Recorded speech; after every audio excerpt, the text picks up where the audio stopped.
2026ರಲ್ಲಿ ನಾನು ಹೊಸದಾಗಿ SIP ಅಲ್ಲಿ ಇನ್ವೆಸ್ಟ್ ಮಾಡಬೇಕು ಅಂದ್ರೆ ಈ 5 ಟಾಪ್ ಮ್ಯೂಚುವಲ್ ಫಂಡ್ ಹಾಗೆ ETF ನ ಚೂಸ್ ಮಾಡ್ತೀನಿ. ಥರ್ಡ್ ಒನ್ ನನ್ನ ಪರ್ಸನಲ್ ಫೇವರೇಟ್. ಇದರಲ್ಲಿ ನಾನು ಆಲ್ರೆಡಿ 5 ವರ್ಷದಿಂದ ಇನ್ವೆಸ್ಟ್ ಮಾಡ್ತಾ ಇದ್ದೀನಿ.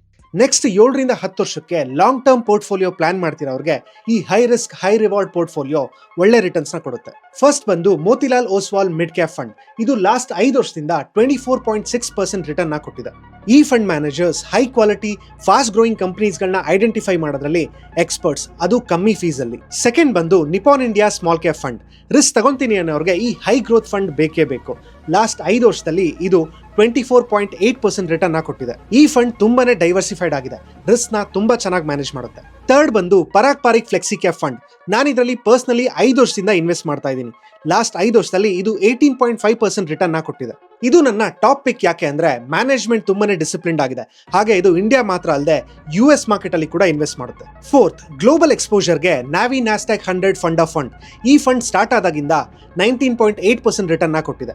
ಇದು ಡೈರೆಕ್ಟ್ ಆಗಿ ಎನ್ವಿಡಿಯಾ, ಆಪಲ್, ಮೈಕ್ರೋಸಾಫ್ಟ್ ತರ US ಕಂಪನೀಸ್ ಗಳಲ್ಲಿ ಇನ್ವೆಸ್ಟ್ ಮಾಡಕ್ಕೆ ಚೀಪ್ ಆಗಿ ಈಸಿ ಆಪ್ಷನ್. ಫಿಫ್ತ್, ನಿಮ್ಮ ಪೋರ್ಟ್ಫೋಲಿಯೋ ಸೇಫ್ಟಿಗೆ ನಿಪಾನ್ ಇಂಡಿಯಾ ಗೋಲ್ಡ್ ಬೀಸ್. ಇದು ಲಾಸ್ಟ್ 5 ವರ್ಷದಿಂದ ಆಲ್ಮೋಸ್ಟ್ 26% ರಿಟರ್ನ್ ಕೊಟ್ಟಿದೆ. ಇದು ಸ್ಟಾಕ್ ಮಾರ್ಕೆಟ್ ವಾಲಟೈಲ್ ಇದ್ರೂ ನಿಮ್ಮ ಪೋರ್ಟ್ಫೋಲಿಯೋನ ಸೇವ್ ಮಾಡುತ್ತೆ. ಹಾಗೆ ಇದು ETF ಆಗಿರೋದ್ರಿಂದ ನೀವು ಯಾವ ಬೇಕಾದ್ರೂ ಸೆಲ್ ಮಾಡಬಹುದು.